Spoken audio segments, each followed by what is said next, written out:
Cool. All right. So, I'm gonna end up. Please tell me I can throw that. Okay, good. Okay. Yeah. So, let's go ahead and get started, I guess. So, today, I thought we'd talk about dreaming. This music feels kind of loud. Let's turn it down just a tad. But I thought we'd talk about dreaming and sleeping. Probably sleeping first. It makes sense to talk about sleeping first and then talk about dreaming. I had a bit of a tough time trying to figure out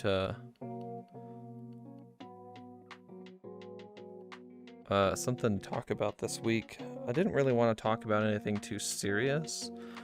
I was going to talk about work and jobs and just sort of like I don't know if I want to say the economy so much, but just like working environment. But I've been talking about that a lot the last like year or so, didn't really feel like talking about that more.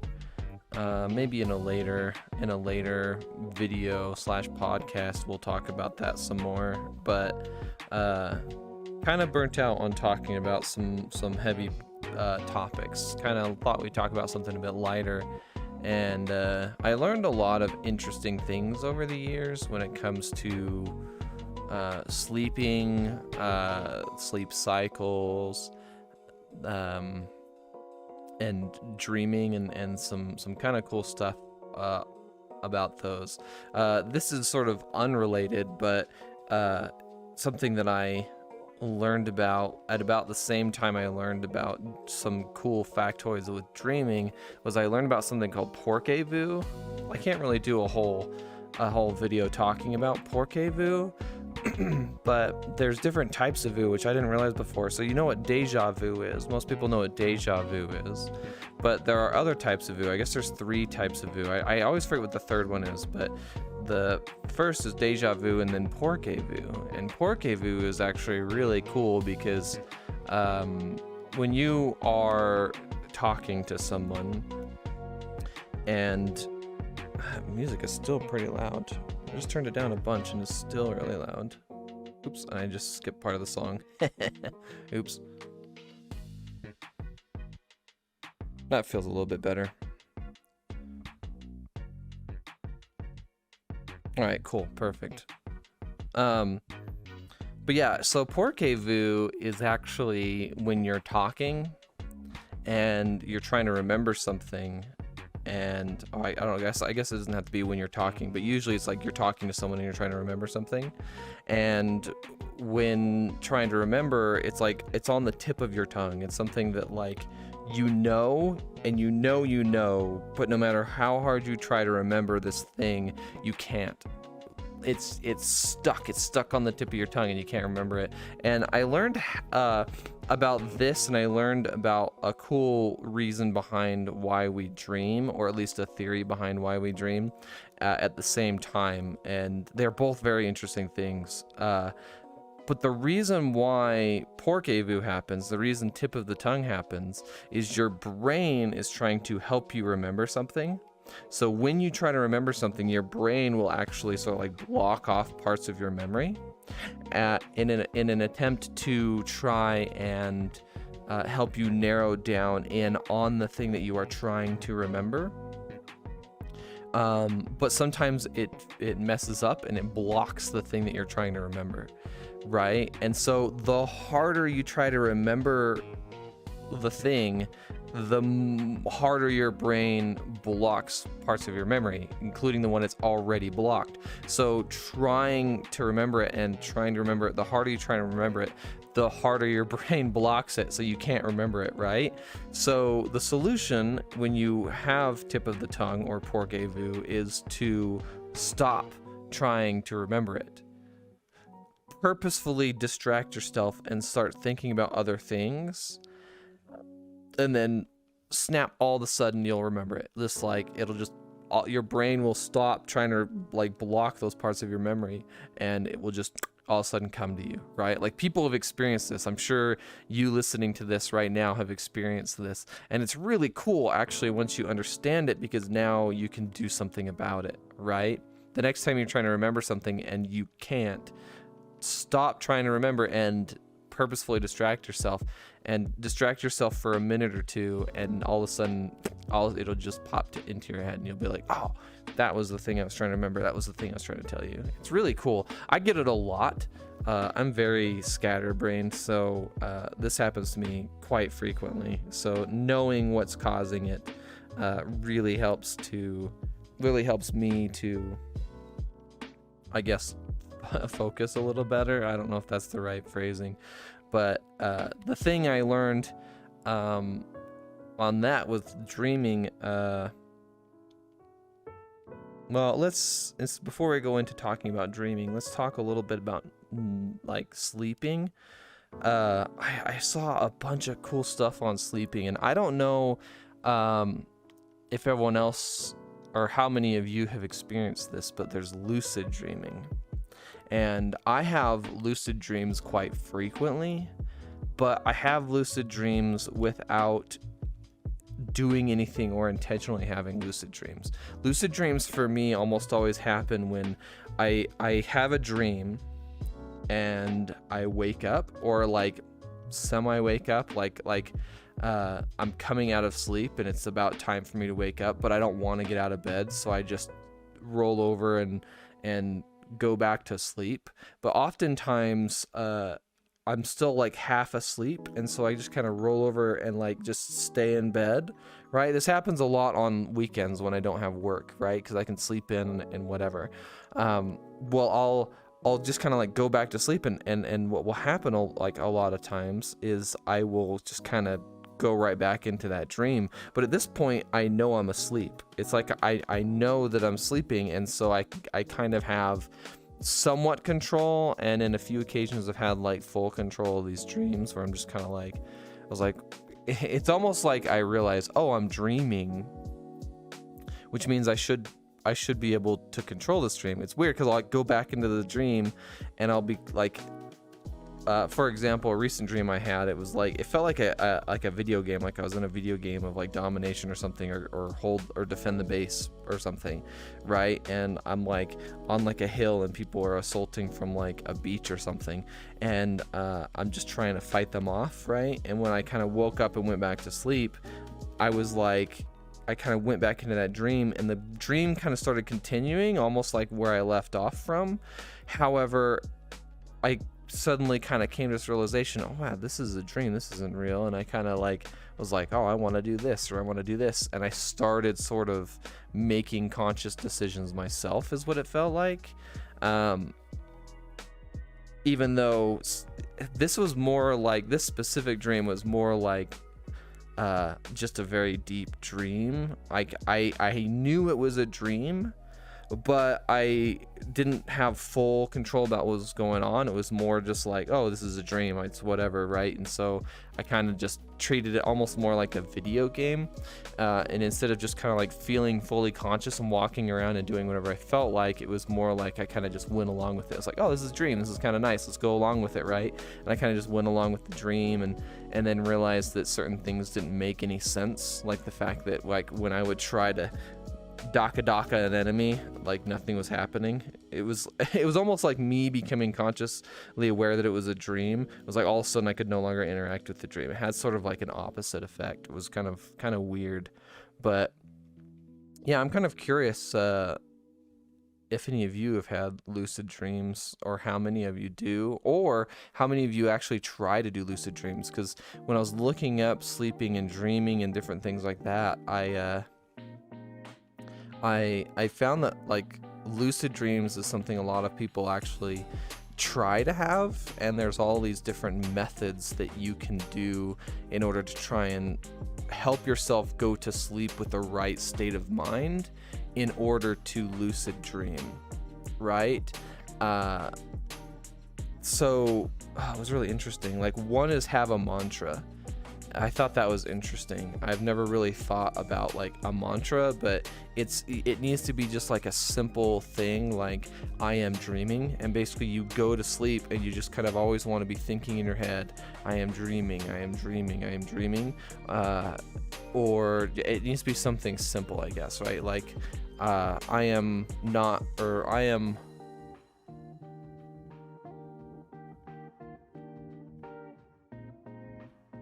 I don't remember, but yeah, it's something simple like I am dreaming or I am sleeping or something like that. Supposedly helps you to have lucid dreams. What were some other things? Other things were like having the right sort of state of mind that you are basically you want to go to sleep as quick as possible.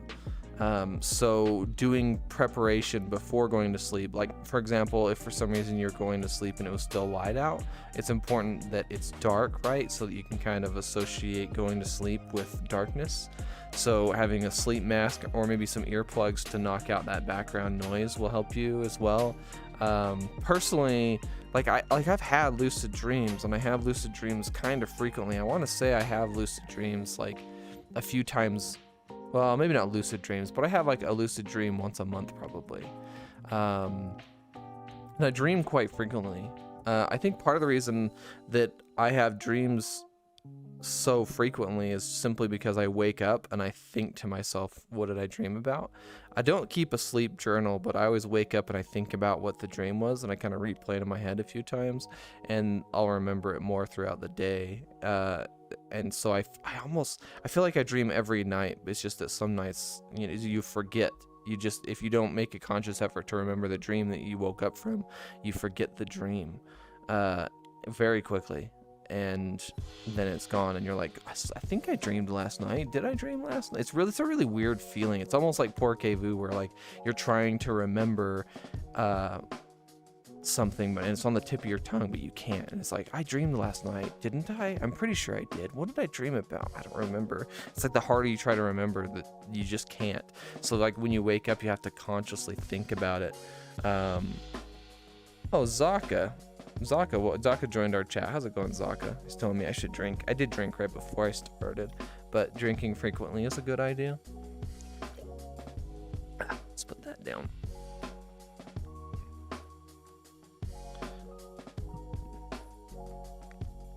But yeah, no, lucid dreams are kind of a crazy thing. Kind of makes me want to try, but I have heard from, how do I phrase this? So I was watching a video I was watching a video of somebody who kind of inspired my username for my YouTube and for my Twitch. So my username being Cup with K is short for Keep Up with Keegan, right? Well, it was a moto vlogger called Do It with Dan, and I was like, that's such a cool like name for like a vlog basically, right? And so I tried coming up with my own, and that was where I came up with Keep Up with Keegan. But in one of his things, he talked about how he used to do lucid dreams and used to practice it, and he did all of like he probably did like the mantras and the preparation and all the different things to try and lucid dream. But he said it got so out of hand that his lucid dreams started becoming more like realistic, to the point where he was starting to kind of blur the line between reality and lucid dreams, and he started to prefer lucid dreams, right? Because you can do whatever you want in a lucid dream, but in reality you're tied to a lot of different things. And so he eventually had to stop doing it. He had to start ending this, because it was something that was like taking over his life. Which to me is crazy, because I've lucid dreamed before, but never to the extent that it was like realistic, right? Or like I want to be in my dream more than I want to be awake. Which, yeah, that kind of blew my mind. That was, I can't help but like think of that and wonder, is that true? Is that real? Like, can that actually happen? Can you really have a dream that's so lifelike and realistic and enjoyable that it's better than real life? Because I've never had one to that degree, but it's certainly interesting to think about, but kind of makes me skeptical. But it also makes me curious. Maybe I should try. Maybe I should actually start pushing myself to lucid dream to see if I can actually get myself to the point of of that kind of realism. Of course, I do like sleeping. I like dreaming. So I'm always really worried that I have an addictive behavior. When I get into something, that tends to be like the thing that I'm very like focused on, I guess. And I feel like I have an addictive behavior. It's hard for me to say for sure because I've never smoked, I've never drank, I've never done any kind of drugs of any kind.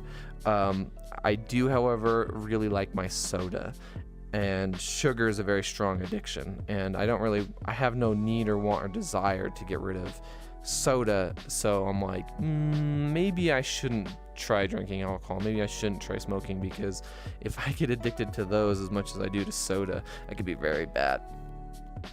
So lucid dreaming could be something that, like, if it is as good as some people describe it, then next thing you know, I'm just gonna be like taking what's that supplement called that is for sleeping? Oh shoot, I'm having a case of Pork-a-Vu right now. I can't seem to remember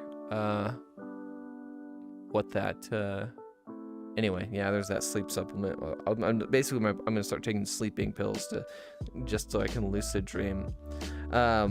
So talking about naps and lucid dreaming, there's something really cool I learned about a few years ago.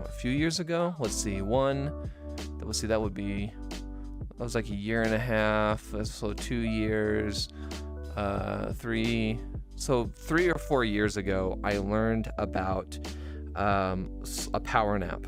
Right now, whenever I've heard power nap in the past, to me it was always just taking a short nap to regain some energy, which strictly speaking is what a power nap is. However, I learned about another type of power nap, and to me it's like, if you're just going to take a nap for a short period of time, I would just call it a nap. But to me, a power nap is what a lot of people refer to as a coffee nap.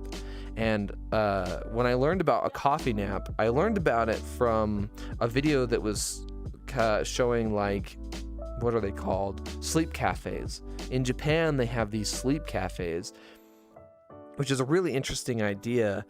And they serve you coffee, like a single cup of coffee, when you go to sleep and when you wake up, right? So you come in, you rent a pod or a pad or whatever.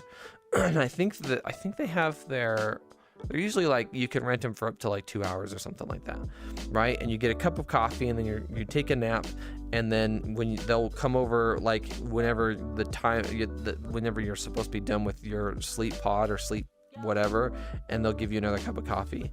And it seems kind of weird to drink a cup of coffee before taking a nap, right? But this is where the science comes in that actually kind of blows my mind and made me realize sort of the effects of caffeine and how to properly use caffeine. But caffeine is a competitor to adenosine, which is a chemical in your body that blocks neurons. So when you wake up in the morning, your body has cleaned out the adenosine and you're nice, fresh, and woke up. But as the day persists and the longer you're awake, the more adenosine will go in and block your neurons. Well, a competitor to adenosine is caffeine.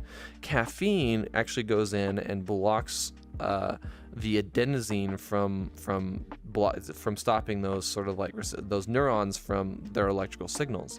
Okay, so this is really important because if you have been awake for, 10 hours and you're getting exhausted and you're tired and you're trying to drink a bunch of coffee to wake yourself up, caffeine won't actually help, because you're taking caffeine to block the adenosine. But if the adenosine is already there, you're kind of already screwed, right? So you need to get that adenosine out from blocking your neurons, so that the caffeine can replace it so that you can be awake. And that's where a nap is super important. That's where the coffee nap comes in, right? So the important thing is to keep your naps 20 minutes. And while looking this up, I've seen a lot of different things. Some posts will say naps need to be between 10 and 30 minutes. Some posts I've seen say 20 minutes. Some say it's very dangerous to try and take a nap longer than 25 because then you start going into a deeper sleep. But basically, the way I understand it, so you have sleep cycles. I actually wrote this down. What were the sleep cycles? There's transition, light, deep, and REM sleep. Now, the transition period and the light period of sleep, you're safe to fall, like to sleep and then wake up because they're considered light sleep.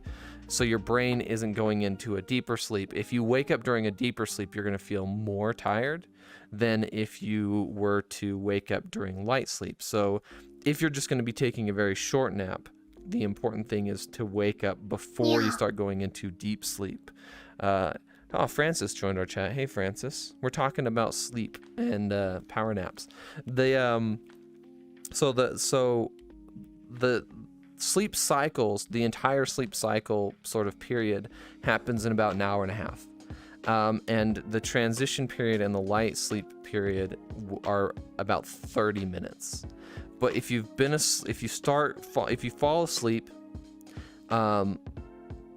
within about after about 30 minutes, you'll start going into deep sleep. So 30 minutes is sort of like you want to cut it off before 30 minutes, right? And the more efficient you are at falling asleep, so like if you're doing naps all the time and you're falling asleep very quickly, you might start going into deep sleep faster. And so 30 minutes is kind of dangerous, right? So 30 minutes is sort of that danger point, right?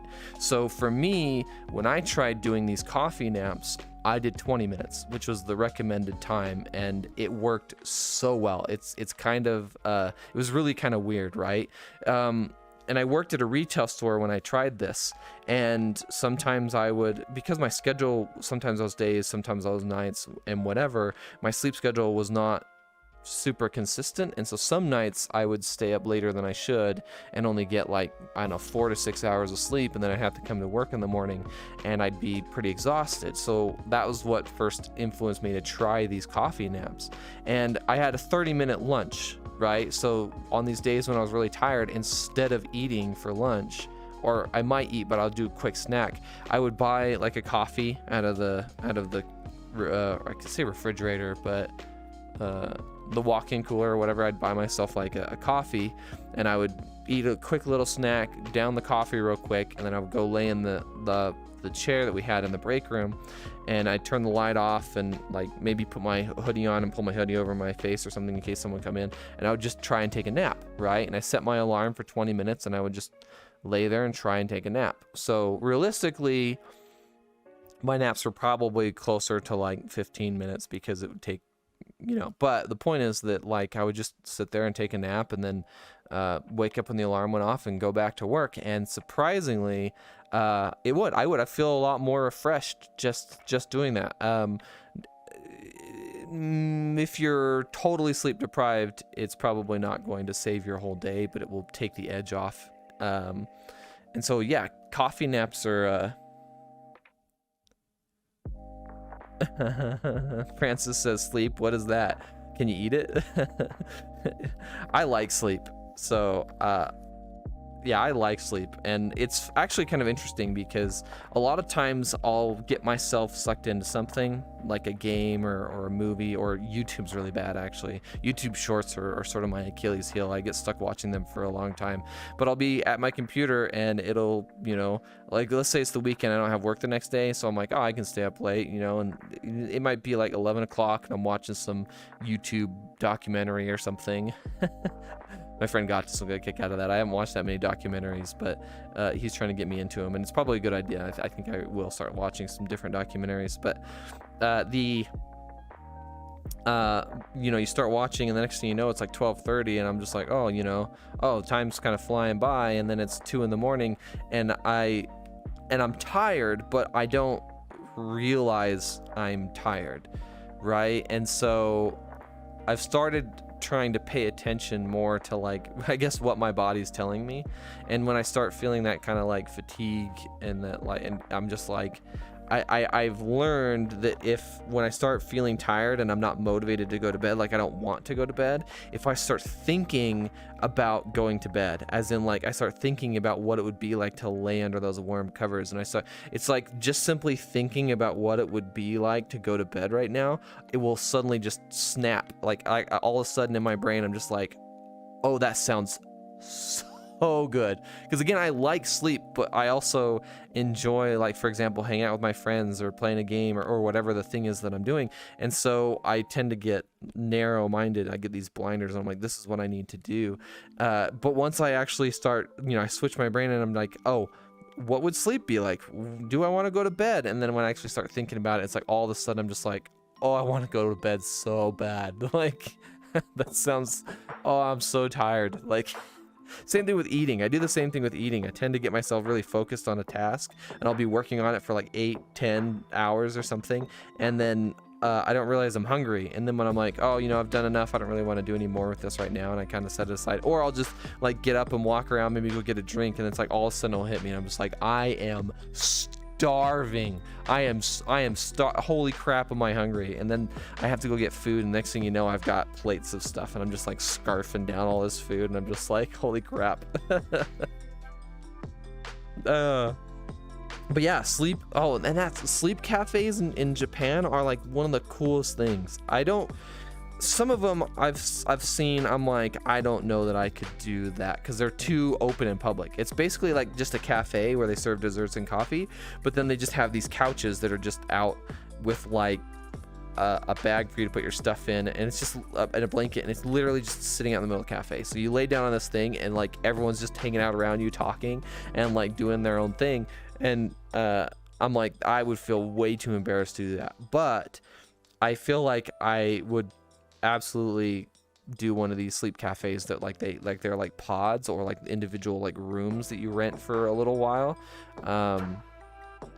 Yeah. Oh, and then I wanted to talk about something else with the whole sleep cycles thing, right? So if you want to take a nap, right, but 20 minutes isn't enough and you want to take a longer nap, the whole sleep cycles thing happens every like hour and a half. So you could totally take a nap, like go to sleep and sleep for an hour and a half, and then wake up and you'll still feel refreshed, because the goal is if you can wake up at that hour and a half mark, you will be in that sort of like transitions or light sleep stage, right? So you will wake up and you'll still feel refreshed. Again, the goal is to not wake up during deep sleep. Deep sleep is where you'll wake up feeling more groggy and tired if you wake up during deep sleep, right? For me, hour and a half is kind of short. If I'm going to take a nap, like, and just sleep for a little while, an hour and a half is hard for me because it doesn't feel like enough. So I usually shoot for 3 hours. 3 hours works really well for me, right? I haven't been doing this for quite a while though. I did this a lot during COVID. It was one of those things where I'd be doing whatever it was I wanted to do, but I had 6 weeks off from work, and so I had a lot of time to work on my hobbies and do different things. And with all that free time, I kind of felt like I could go to sleep whenever I felt like, right? So I would do whatever it was I wanted to do, and if I was feeling tired, I'd be like, I'm tired. I would just go sleep, right? And in a lot of situations, it was like, I can do whatever I want when I get back up, and it doesn't really matter what time it is. I'm just gonna go take a nap. If I sleep for 6 hours and get up at 4 in the morning, whatever, right? I'll just get up at 4 in the morning, and then I'll do this or do that or whatever, right? I found that by taking just naps when I was tired, I was way more productive and way more focused than usual. But also I would oftentimes just go take a nap, and it usually would end up only being like an hour and a half or like 3 hours, right? And I would just kind of get up and be like, oh, I'm feeling super good and refreshed now, and it's only like 6 p.m. or whatever time it was. And so I still had time to, like, I could jump in a Discord call with friends, and I could still hang out with them for just rotated myself for a while. I really miss that. That's one thing that I know a lot of. I need to get a drink. Hold on. Voice is starting to get raspy.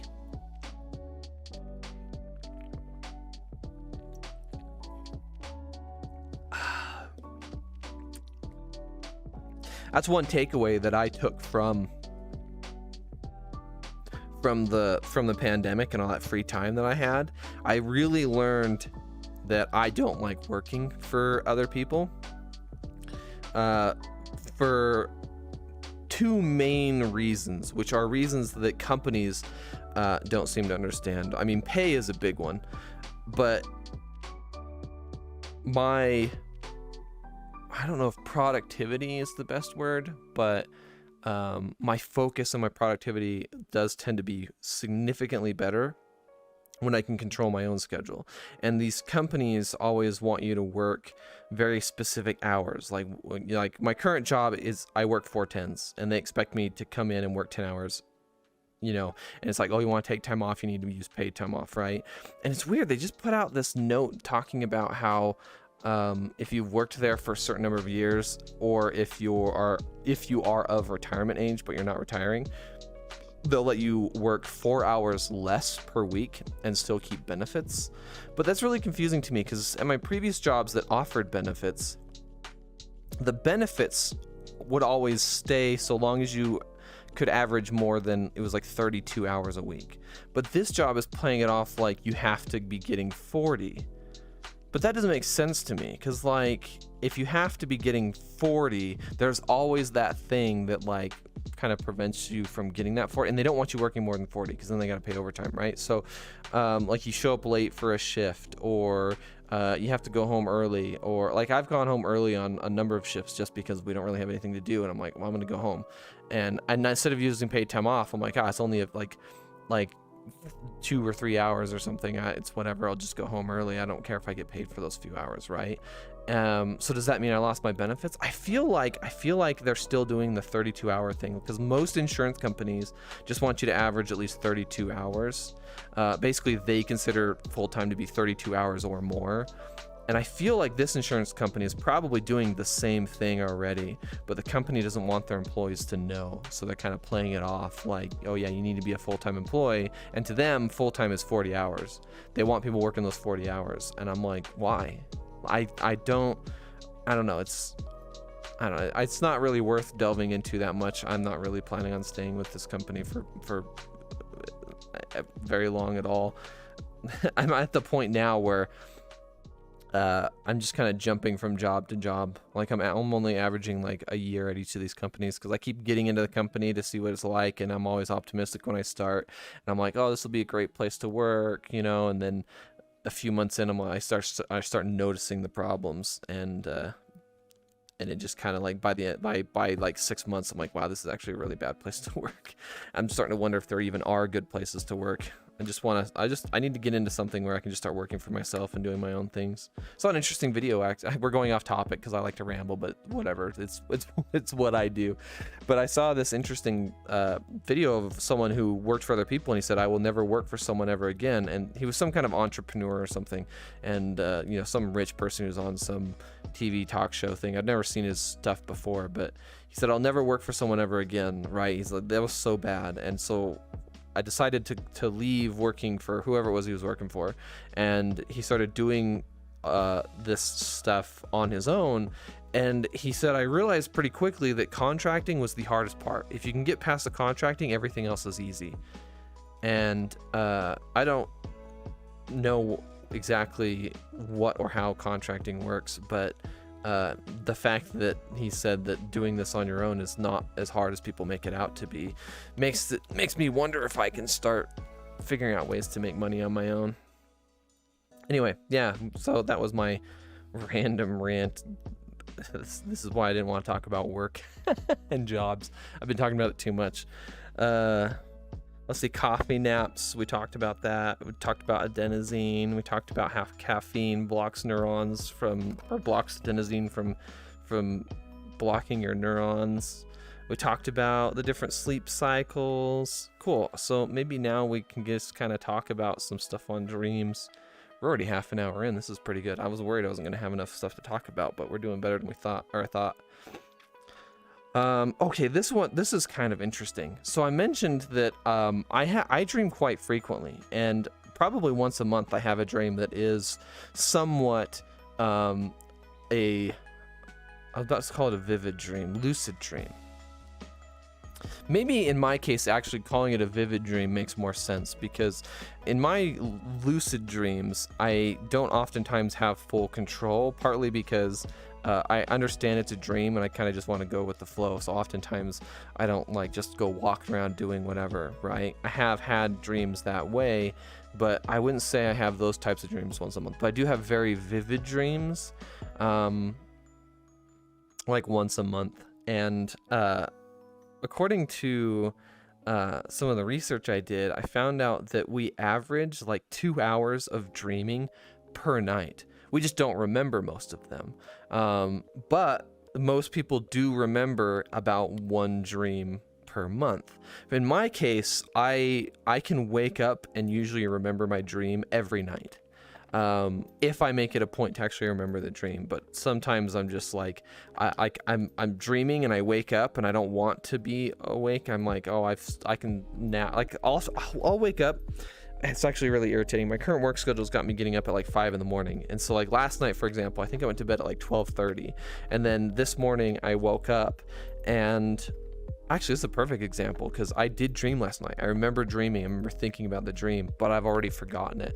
But I woke up and it was like, what time was it? Like 6 in the morning or something.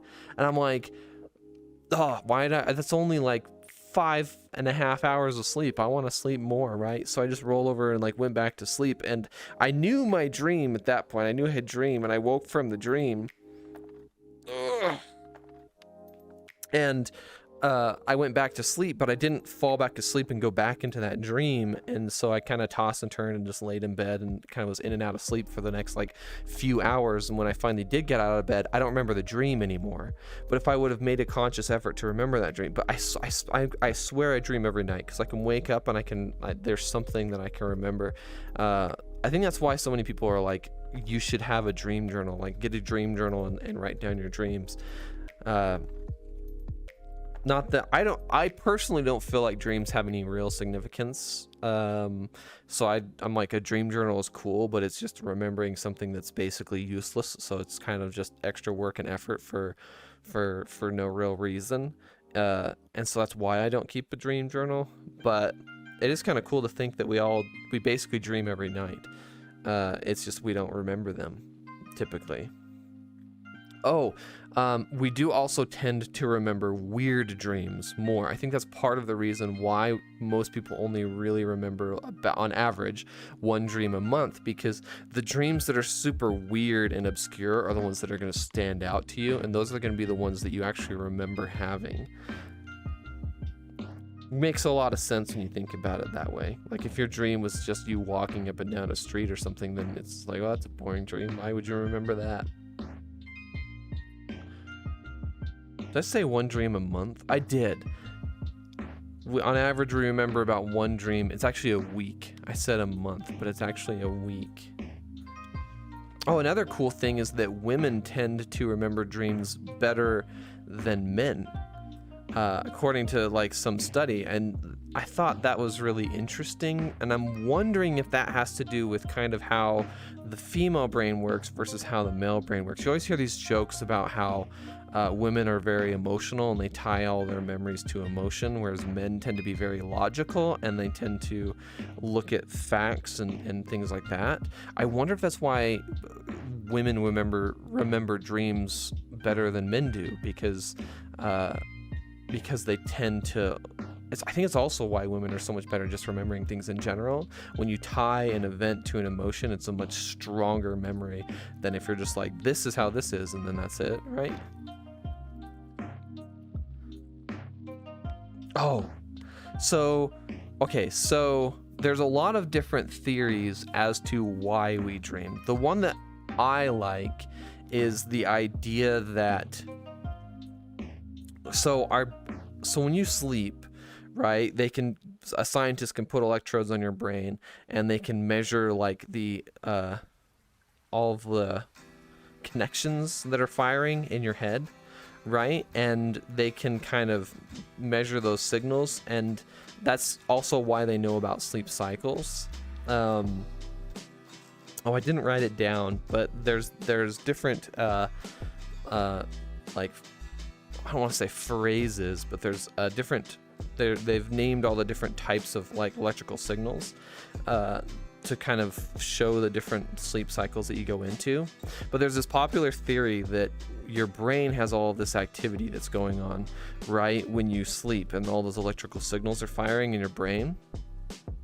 So the idea is that dreaming could just be your brain realizing, like the conscious side of your brain, realizing that there are these electrical signals going on, but it doesn't know what they're for. It doesn't know why they're happening, and so it's trying to make sense of them. And dreaming is basically your brain trying to interpret these electrical signals that it doesn't understand, which is also why dreams tend to be so obscure and weird. It's again just your brain trying to interpret random signals, which aren't necessarily random either.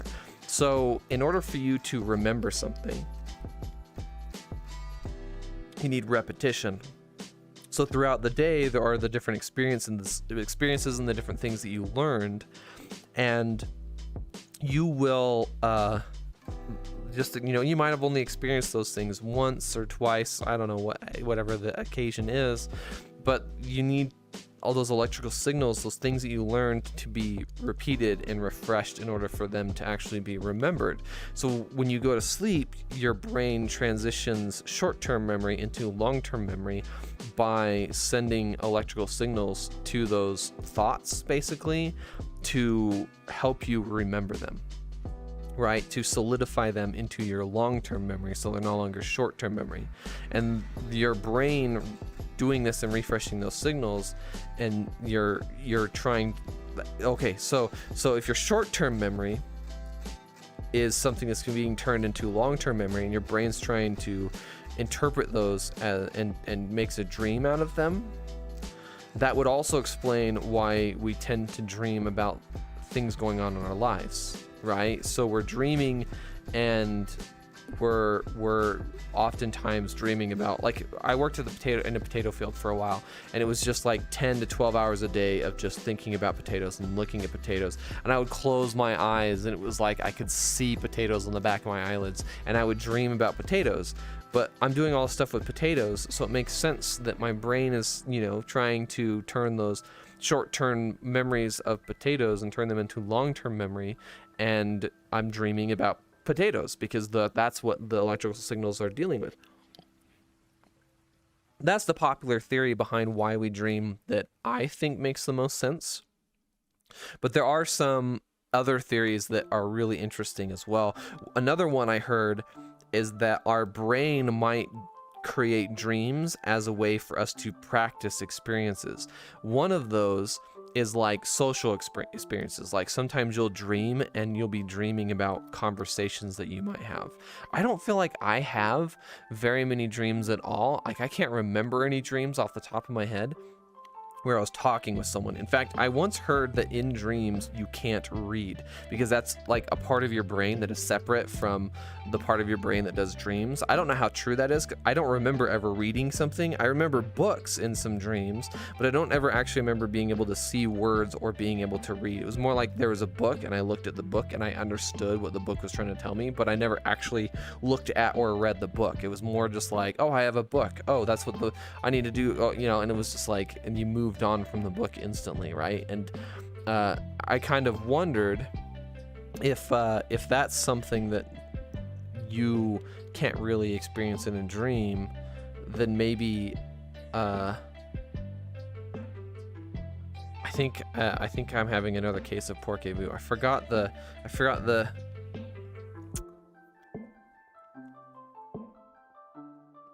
shoot, I lost it.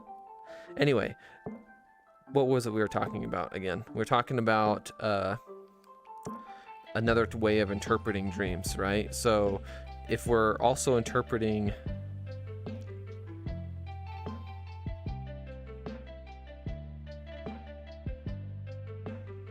oh yeah, I forgot. Yeah, so maybe dreams are a way to practice different situations. Oh, social. Okay, yeah.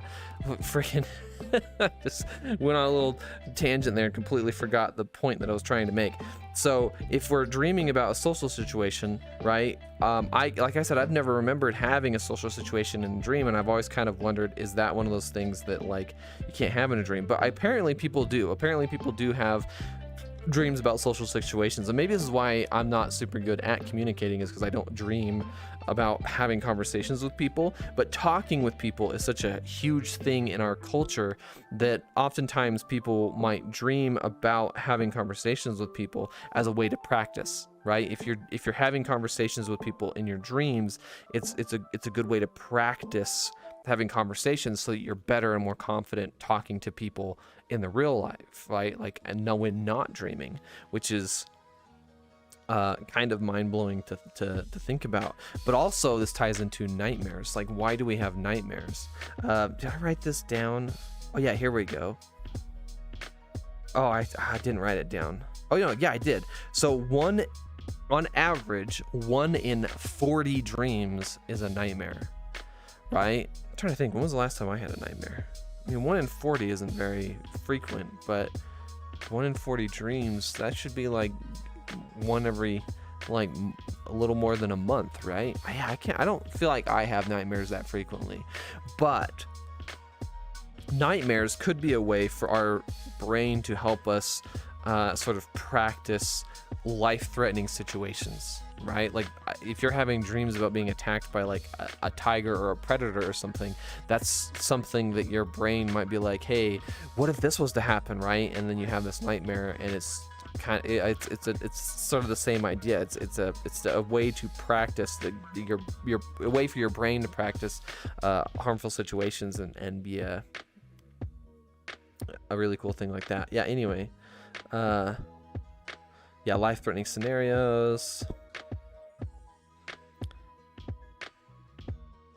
Oh, another thing I learned about was a theory behind why we started dreaming to begin with. And this isn't just us, this is basically any creature, right? Because it's pretty, well, okay, so I personally believe for sure that other creatures dream, not just humans. And I say that because we've had dogs that are like running in their sleep, right? Or like, yeah, so it's like, do dogs dream? Yeah, I'm fairly certain dogs dream. I've seen my cats do weird things while they're sleeping that I'm like, they're dreaming right now. And but other creatures probably do the same thing, and I don't know if there are studies that have proven that they dream, but I think it's pretty safe to say that humans are not the only ones dreaming, right?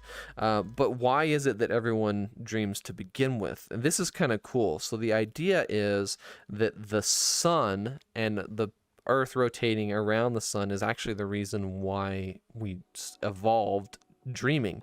Okay, so during the day, we can see really well, and we can do all the things that we need to do. But at night, our sight is severely limited, and so this is also really cool too. So it's been proven that when you can't see, other senses actually take over the visual cortex of the brain, and they become enhanced, right? So your brain actually, the vision cortex of your brain actually is shared by your other senses when you're not seeing, right? Which is really cool that it does that. However, if you were in the dark for too long, the other senses could potentially take over your vision part of your brain completely. So it's possible that when you are dreaming, and your brain might be showing you these images and different things as a way to keep your vision cortex occupied, so that your sight, scent, or not sight, well, it just said sight, so that your scent, hearing, and what was the other sense? Was it touch or whatever? Those parts of your brain don't get taken over completely, or they don't take over your sight part of your brain completely. And yeah, so that's part of the reason why, like, why we think dreaming another reason why dreaming could have been like something that we evolved, and that's to like make sure that we keep our vision, because when nighttime comes we kind of lose that sense largely. I don't know, very interesting theory for why we sort of evolved dreaming. But well, we're at about 50 minutes and I'm running out of things to talk about. I think kind of I rambled a lot about some of that stuff. Oh boy. Well, welcome to Keegan's rambles, I guess. Let's see, let's run through my notes here real quick and see if there was anything else really interesting I learned about dreams and sleeping that I didn't talk about. Let's see, we remember weird dreams. We'll remember about 1 dream per week, which I got mistaken and was saying 1 month because I'm an airhead. Women tend to remember dreams more than men, which I'm sure there are some large exceptions to that, because again, I swear I can remember almost every dream if I make it a point to. I dream a lot, and I talk about my dreams all the time too, I've noticed. And I've talked to a lot of people about weird dreams that I've had, and they're just, a lot of people I talk to are like, I don't remember my dreams ever. And I'm like, man, I swear I dream a lot. Probably not any more than anyone else. It's just that I maybe make a more conscious effort to actually remember my dreams when I wake up, so I tend to remember them. Some of the stuff I read was really crazy. Like, I guess even up to relatively recently, a lot of I don't know if I want to say scientists, but a lot of people believed, and probably still, some people probably still do believe actually, that dreams are something that like you can decode, and like they might be a way for you to kind of like predict the future, or sort of like understand and know about things that are going on. Holy cow, my neighbors are making a ton of noise today. But yeah, that's like, there's whole books that talk about like, if you dream about this or if you dream about that, it means this or it means that, right? Like, oh, I dreamed about, you know, some stupid crazy thing that happened in a dream. I'm like, oh, that means you're gonna have a bountiful harvest or something weird. But yeah, what's really surprising about that is just how frequently people tended to believe that, and how there's probably still a lot of people who still kind of believe that dreams are like, I don't know what I would call messages from God. Like, I've heard stories of people who seem to believe that dreams are a way to predict the future, because sometimes they'll have a dream, and that dream, like, things will happen from the dream that they had, like, after they woke up. Like, they'll wake up and they'll go to work, and then like something will happen at work and they're just like, I dreamed this, like, what the heck, this is crazy, right? Which I think is more just a case of deja vu. We should talk about that. Let me put these notes down. Let's talk about deja vu. So we already talked about porqué vu. Deja vu is really cool too. So deja vu, like, most people kind of understand what deja vu is, right? Like, something will happen, you're like, whoa, I swear this happened before, right? And it's like a really weird feeling. Well, deja vu, what causes deja vu to happen is actually really cool. So your brain has to interpret a lot of things that are going on, and it has to fill in a lot of blanks, right? It doesn't take everything exactly as it is. And it's the same with a lot of the things that work. It's actually kind of scary to think about how much the brain sort of tricks us into knowing or seeing things that we're not actually knowing or seeing. It's just kind of like, oh, I think this is what's going on, and so we just perceive it that way. But deja vu is one of those things, because your brain tries to sort of like understand events that are happening. So like, let's say event A and then event B happens and then event C happens, right? And what those things are isn't really important, but let's say A, B, and C happens, right? And then, you know, you're doing something else on another day, and then similar things happen, and it goes in the same order, right? It's like A, B, and then C happens, right?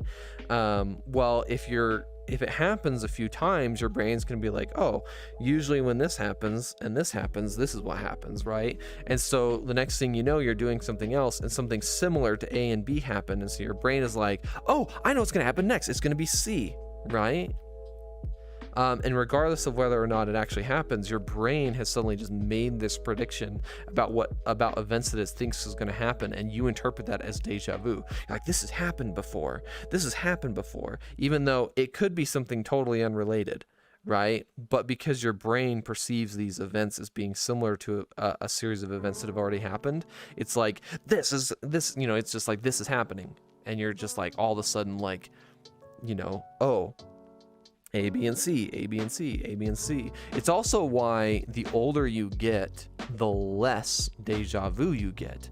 When you are younger, you are experiencing so many new things all the time that you are constantly having deja vu because your brain is making all these connections, right? But the older you get, the more things that you sort of know and realize and experience, the less deja vu you will have.